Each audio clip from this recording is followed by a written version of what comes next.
now watching Breakbeats TV. Yo, people, what you saying? It's yours truly, Mr. Dan here, and we're here with the artist, Oggie.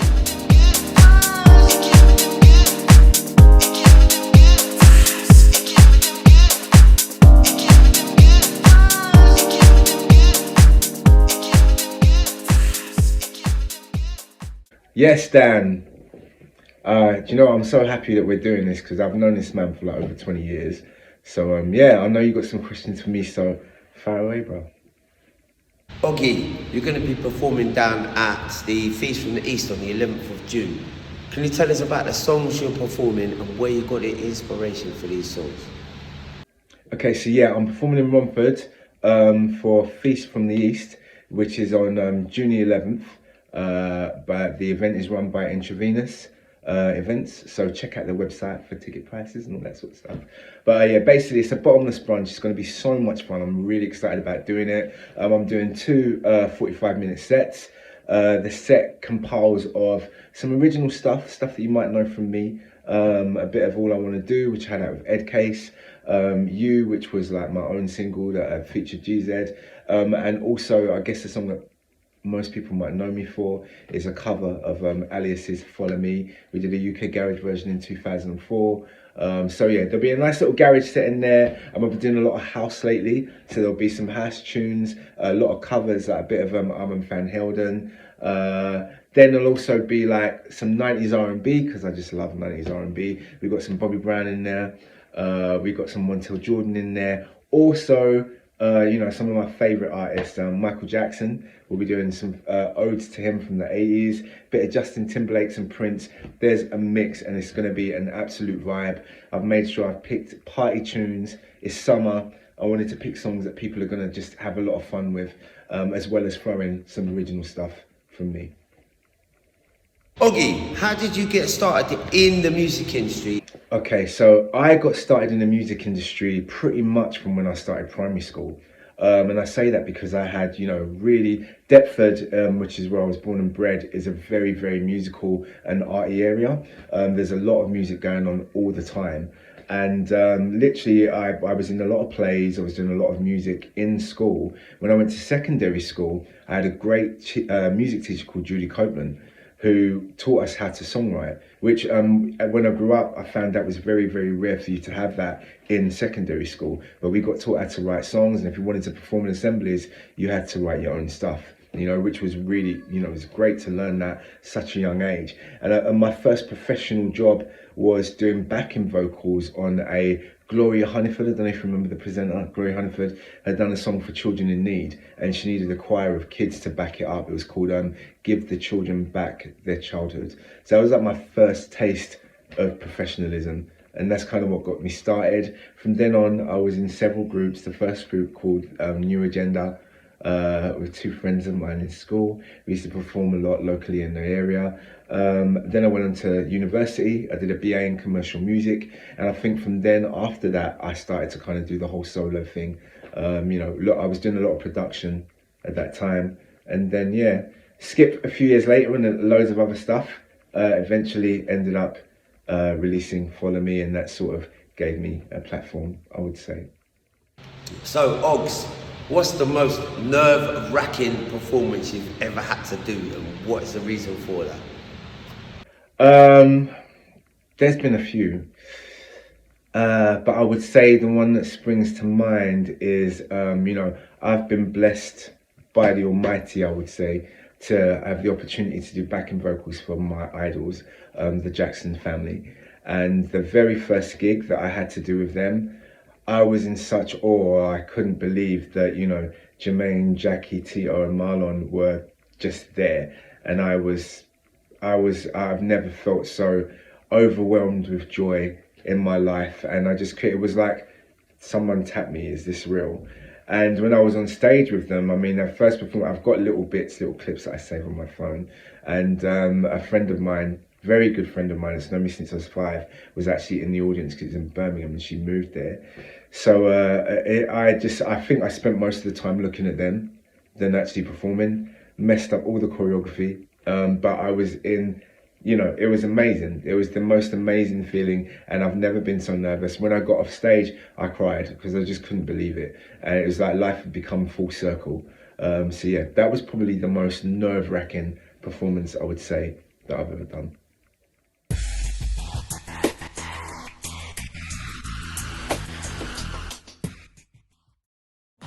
In our country, we shall all be free.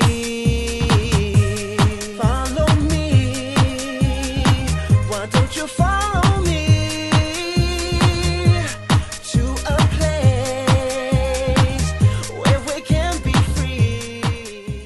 So, Oggs, your song, Good Vibes with Jack Truant, has done fantastically well in the Australian dance charts.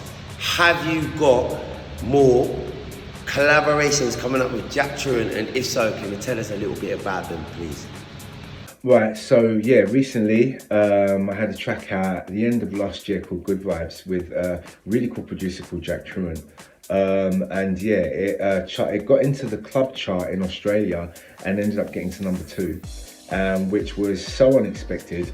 I love Good Vibes, and it's just a good vibe song. It's really fun, and Jack turned it into something that really complemented the lyrics and the vocals and was just fun and up-tempo and just good energy. And I feel like whenever people, I got to perform it for the first time at the House Gospel Choir Showcase, and just the vibes from the people, the energy was incredible. So yeah, I love that record. I'm so hyped that I had something that was in the top 5 in the Australian club chart, and yeah, it was just really great. And in terms of working with Jack again, I would love to. This is actually the second track that we've worked on.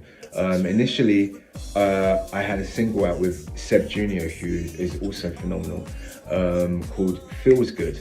And Jack actually did a remix of Feels Good. So for all of you guys that don't know about that, go on to my Spotify.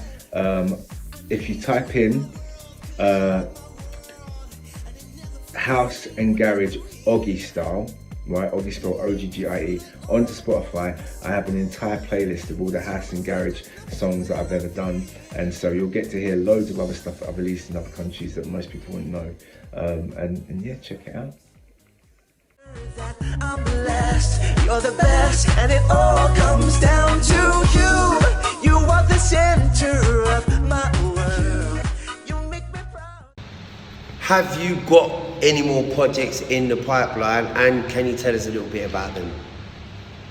Not really at the moment, to be honest with you. I've got some new music coming out. I can announce one today, actually. I've worked with an artist called Oddwall.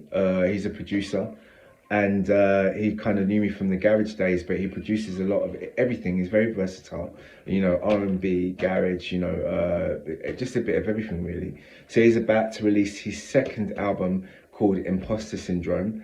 It comes out on the 7th, and we have a dope song on that album. So yeah, look out for, I can't really tell you what the title is because it's his project, but just look out for his album Imposter Syndrome, out on the 7th of July. Yeah, we have a song coming, so I'm very excited about you guys hearing that. There is another track as well, but again, it's not my project, and I don't actually know the release date, but there is something else kind of brewing that hopefully will be out soon too. So in terms of new artists, well, I don't have any plans to work with anyone like new artists at the moment, but I do have an album called Wings, which I kind of released at the end of last year, and then a lot of other stuff was coming out at the same time, so I let it sit in the background. But at some point I'm going to share that album a lot more. But I worked with some great new artists on that project.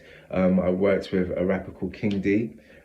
We did a track on the album called To Love a Man, and I also worked with an artist called Nix on a track called Wavy as well. So I like working with new people.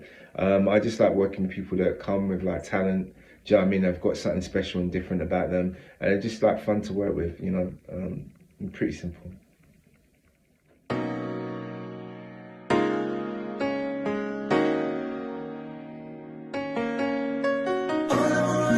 Is return to how we used to love. I know this will be fine with you.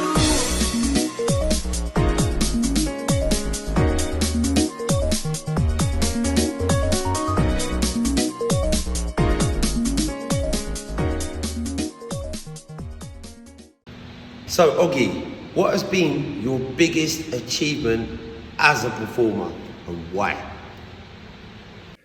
That's a good question. I think for me, as a fan of music and as a performer, my biggest achievement was working with the Jackson family. I never even dared to dream that that would happen.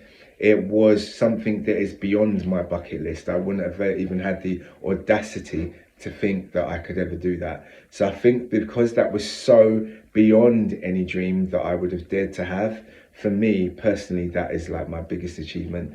But I feel like I've had some really cool career highlights, you know. I was in Thriller Live, the musical, which gave me the opportunity to tour the world. You know, I never thought that I would be, you know, in a resident venue in Japan, you know, performing to thousands of people, you know, for months, which was incredible, and getting to see parts of the world, you know. And I've got to have a little bit of, you know, I've got to have songs out that people kind of know, and be able to do that as well. And that for me as an artist is amazing. I always wanted to release albums. I've got 3 online. Do you know what I mean? So yeah, I'm happy. I'm happy. Sometimes they can take the wrong me. I just wanna be your man. All I wanna do is return to how we used to love. They were happier times and nothing can replace the ways of how we used to love. Ooh, all I wanna do is return. So Oggie's had the pleasure of performing with the Jackson 5, and a lot of Oggie's inspiration comes from the Jacksons. So I'm going to ask you, Oggie, what's your favourite Jackson song, including Janet and LaToya? What's your favourite Jackson song, and why is that your favourite song? Well, my favourite song from Michael Jackson, it was my first ever favourite song, would be Human Nature. Before that, it was Don't Stop to Get Enough, actually. But Human Nature is probably the song that I've played more than any other song in the entire world, you know. I'm a huge Janet Jackson fan as well. I have a multi-million amount of favourite songs from her. But I would say something from her that I play regular, pretty much every day, is a song called Enjoy, one of her more current tracks. So yeah, I would say those, you know. Los Angeles, California. You got it, Chris.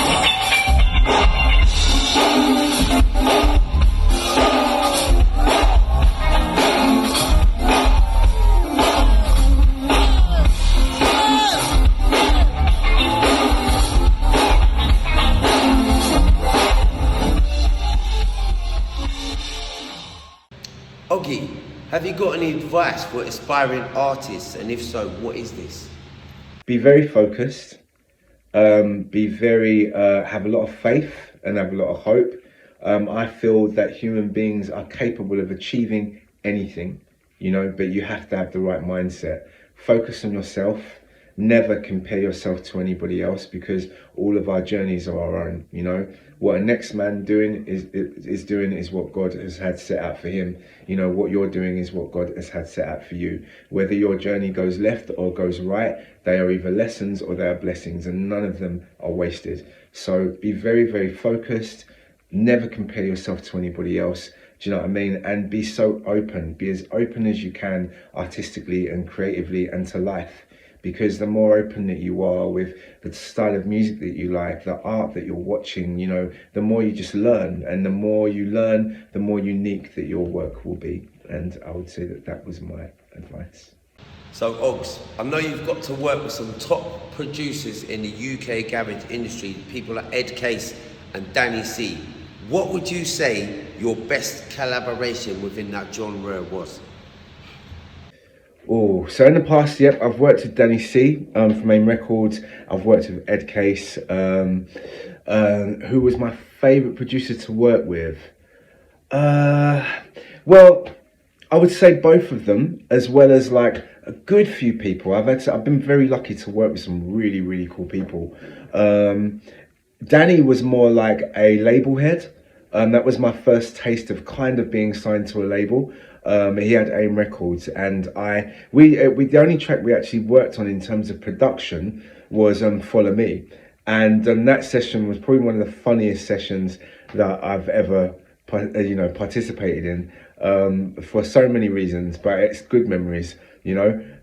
But in terms of like him as a label boss, he is the one person that I learned how to maneuver myself in music. I learned so much from him. He's a real boss. He was always giving me little antidotes, reminding me of like just certain things that I should look out for and how to carry on. And he, you know, I was very kind of rabbit in headlights when I first kind of got through a certain door, and I've always been a very kind of open, very positive person. But you know, he made me reel it in a bit and just taught me a lot. He was always giving me lots of little pointers on how to do things. So yeah, as a label boss, I would say Danny was phenomenal, and I learned the most from him.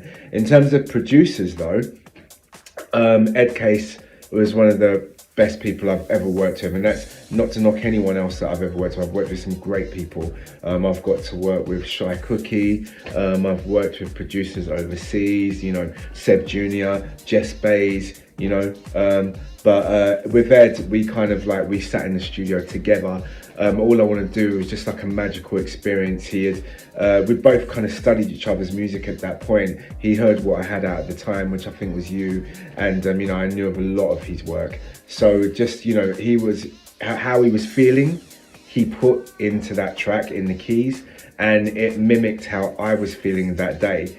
And it was just a track that was meant to happen, and it was just very magic, and we just had this really chilled working relationship. And he went on to produce songs for my album. I had an album out in 2015 called Undeniable Chemistry. I produced some tracks on there, and there's a load of hidden gems that I've got that he produced that no one's heard yet. So that was just a really, really great time. I learned so much from him as well, and we just had a really great working relationship.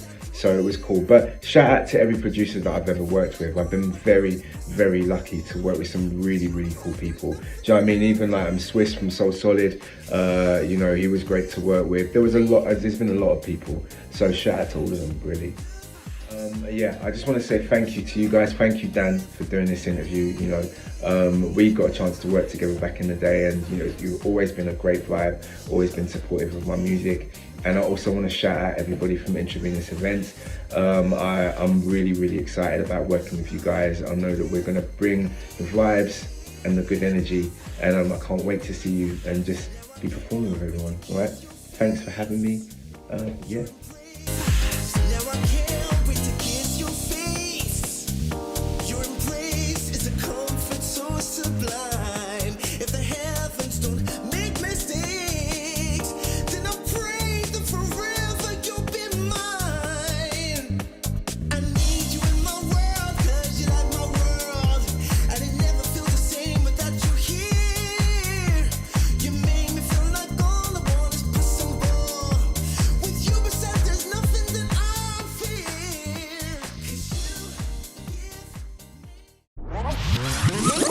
Now watching BreakbeatzTV.